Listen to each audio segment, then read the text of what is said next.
It's your girl Firestarter from the world famous Vertical Joe's, and it is a wonderful day at the world famous Vertical Joe's. I just wanted to stop in today to talk to you about how I got booked to work with young Dolph and what the experience was like. So let's get into it, because I had a few questions regarding booking, and I feel like booking, every process is different, but I feel like in general you have to apply pressure at all times, meaning stay ready so you don't have to get ready. Keep your pages updated, keep your resume updated, keep your pictures updated, and keep your posts current. Even if you don't post every day, posting weekly a lot of times is definitely helpful to just keep your page current. So the way I got booked for young Dolph was through It's Bailey and Bish, aka Anakia. Okay, so I will say at the time, I feel like I was just kind of getting back into touring. Now, for those of you who don't know, I did my first major tour when I was 27 years old, and I toured with Lil Wayne, Drake, Nicki Minaj, Chanel, all of Young Money, and it was during the Carter 3. So this was, Lil Wayne. Lil Wayne was Lil Wayneing, okay, at this time, and people, his concert changed the game for rappers in general. He wanted to bring a show that really showcased him as a entertainer and not just a rapper. So there were, backup dancers. We had floating stages. We had live bands. We had fireworks. And my girl Chanel, she was signed to Young Money, and she brought me in as a pole act during his show. And it went over really well, and I ended up staying for the tour. So when you have toured early on, I feel like I started touring a little later than a lot of my peers, but it was still in my 20s. So when Anakia had approached me about touring with young Dolph, this was like an old school tour, like where you're going to be on a tour bus 24/7 in a different city each night. And I just felt like, I said, man, I thought my days of doing this type of tour was done. Like touring as a pole artist or even as a choreographer, it's a lot lighter. Like you kind of pick and choose your schedule. You go when you want to go, you come back when you want to come back. The tour I had done prior that kind of got me back into touring was Candy. I did her Welcome to the Dungeon tour, but she's on TV, she's filming projects, she got kids, and everybody on the show has kids. So we literally did shows on the weekends, and then we were right back in Atlanta for the week. So I really liked that tour. I felt like that was like the grown folk tour. Bring me back so I can sleep in my own bed, so I can have my own house.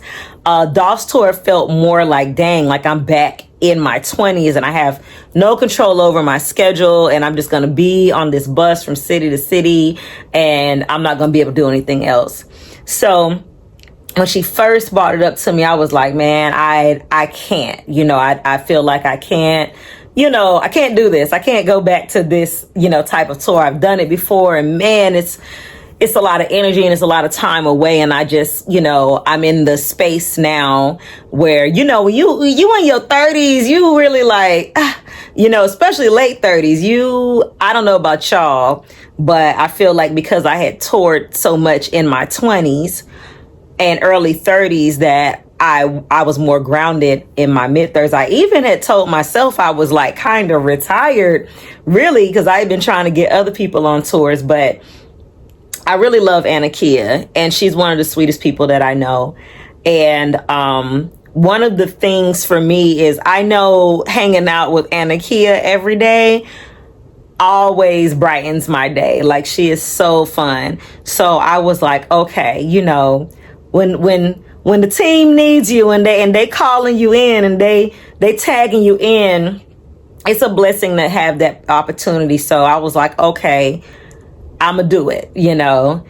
And she told me, she said she needed my ratchet back, you know, for this tour. Cause, you know, Memphis energy, that trap music and ratchetry hit different, you know what I mean? So that Atlanta Memphis connection really created something very beautiful between us in the choreography for the show. So basically, Anna Kia called me in and she was like, okay, you're going to come to LA, you know, for this rehearsal. And I was like, oh, snap, you know. So I went to LA. I believe I remember it because it doesn't seem like it was that long ago. But I believe it was like January 26th. I feel like I flew into LA the same day that Kobe Bryant passed away. And I remember the city was in this really sad, you know, space, you know. Or was it? Yeah, I feel like it was around, Kobe Bryant.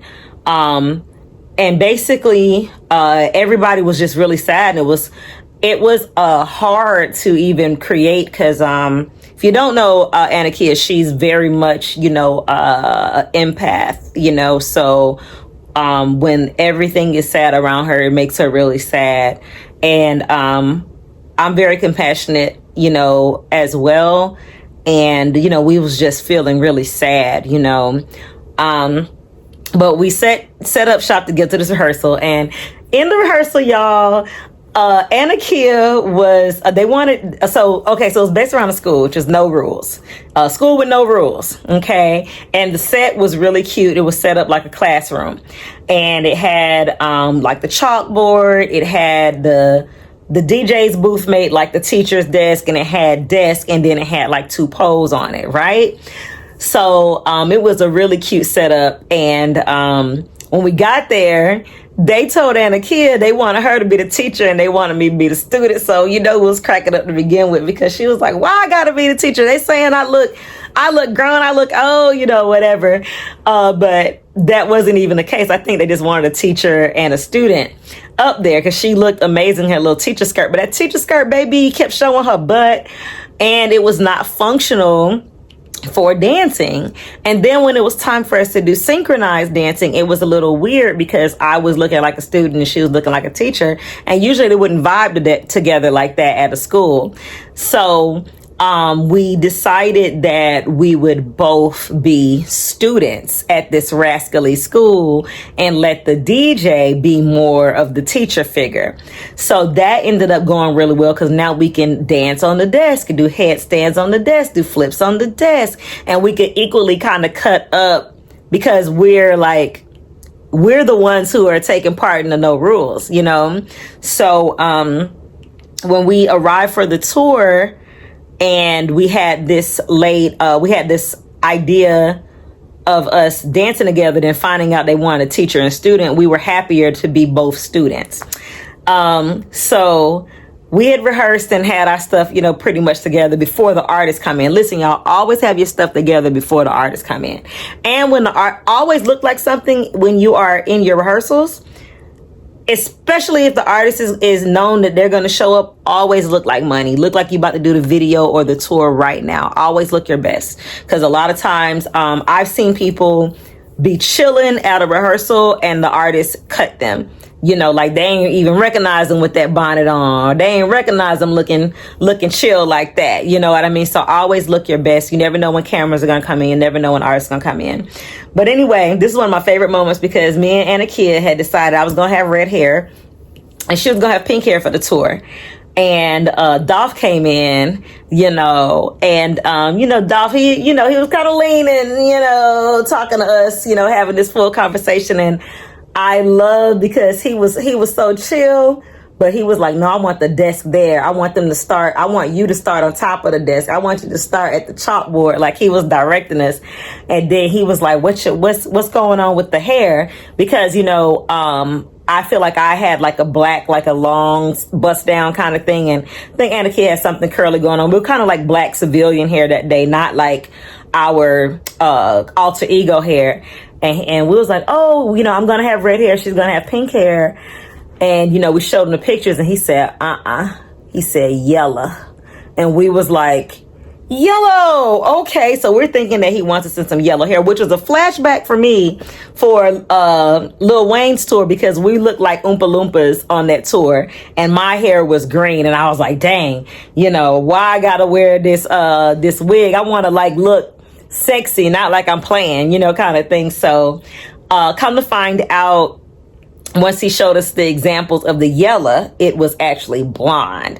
And this was our first time rocking blonde hair. So when we posted that we were going blonde and we kind of debuted these new personas, somebody said we was looking like some blonde brownies.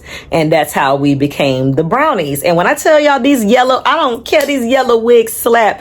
People can say what they want to about blonde hair or black women wearing blonde hair. I don't care what you talking about. Them boys wanted these blonde brownies. You hear me? In fact, I would take that blonde wig off when I didn't feel like being harassed by boys. Okay, because the boys, the men, the security, the locals, the men that traveling in, the hotel people, they like that blonde hair, y'all. I don't know what it was about that blonde, but they like that blonde. So we became the blonde brownies. I had such a great time on that tour. Anakia was just as fun as I thought she would be. The guys were more fun than I thought they were gonna be. Like, they had jokes. They were a good time. Dolph was a really cool boss. You know what I mean? Like, he, he was very straightforward. Like, he would come in and say, hey, so-and-so is going to be on the stage with us tonight. Y'all make sure y'all hit that, y'all do that. Or on this part, make sure you this and make sure you that. So I felt like he was very much involved, not just kind of like showing up and being there. So I really liked that about him. He didn't bother anybody. And when I tell you, they always had goodies. Like, let me tell you something. Before this tour, I didn't even play with gummies, roll a joint, anything like that. Baby, on that tour, listen, the edibles was kicking, okay? And we was getting so much green that it was just like, hey, like, what this going for? So I just really had a great time in my Kush era, with my brownie, and just enjoying this tour. And I met so many great people. Everyone was so much fun. And every day the show was slightly different because of the arena. Sometimes the arena would have it where you could have 2 poles. Sometimes it might have been a smaller stage where you could only have 1 pole.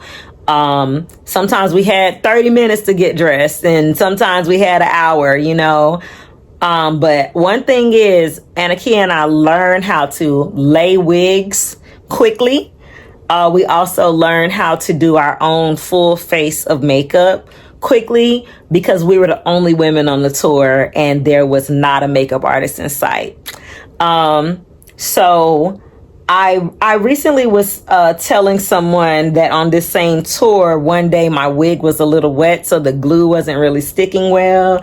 And I had a moment where I almost lost my wig on the stage. Can you imagine? Oh my gosh, I would have been the world star, TMZ, shade room girl out there with my whole blonde wig flying off while I'm on the pole at the Young Dolph concert. Like, ay, crazy. But my wig had that little slide to it. I had danced it off and put the little bandana on, gave Anakia a bandana too, so we match, and we make sure we hit them steps so we couldn't miss them steps because Mr. Dolph was going to notice. So I just wanted to say that Paper Route Empire, they're doing so many great things. They have kept this torch lit. Key Glock's music is insane. We danced to so much Glock on the tour. In fact, our opening number went from Water on Water to Doe. Dolph Water on Water to Key Glock's Doe, because he really wanted to push his artists forward. And that's a beautiful thing. DJ Rocksteady is the greatest. He still provides us with music. I can hit him up at any time, ask him if he got instrumentals or clean music, from different artists, and he always comes through. So it was a pleasure working with everybody. So I do wish we could have continued the tour, because we all look forward to it. The tour ended like pandemic hit. We didn't even know pandemic was gonna hit us. Like, if you were in entertainment, you were really in a bubble from the rest of the world. It really wasn't until the NBA shut down. When the NBA shut down, we realized that this thing was serious, more serious than we thought. And that next day, Dolph canceled his meet and greet, and then that following day, they was like, the tour is over, we're sending everybody home. And we was like, damn, kind of thing. Like, it happened just that quick. And we literally got dumped back into reality. Like, when we came back to Atlanta, there was no hand sanitizer, there were no masks, everything was, closed, shut down. It was really in that scary portion of COVID when it kind of like first kicked off and nobody really knew what it was, like in that early March, kind of time frame. So it was a pretty scary time, especially coming off of a tour and knowing you were going to get paid a nice check every week into, damn, like what am I about to do now? So yeah, I had a great time with PRE, and I'd do it again. Okay, so that's it. I just really wanted to share that with you all, especially since we've been going down memory lane and talking about what we're going to do for PoleCon this year. Last year's PoleCon routine was a tribute to young Dolph. If you haven't had a chance to check that out, make sure you check that out on our YouTube channel. And this year, I just want to come with something hot, fresh, and special. So I hope you enjoyed a little story time with me. Okay, so that's it for today. Make sure you share this with somebody. Share it with somebody who it could help. Share it with somebody that loves good music, loves young Dolph. Share it with a friend. Okay, so I'll talk to you later, buds. Bye.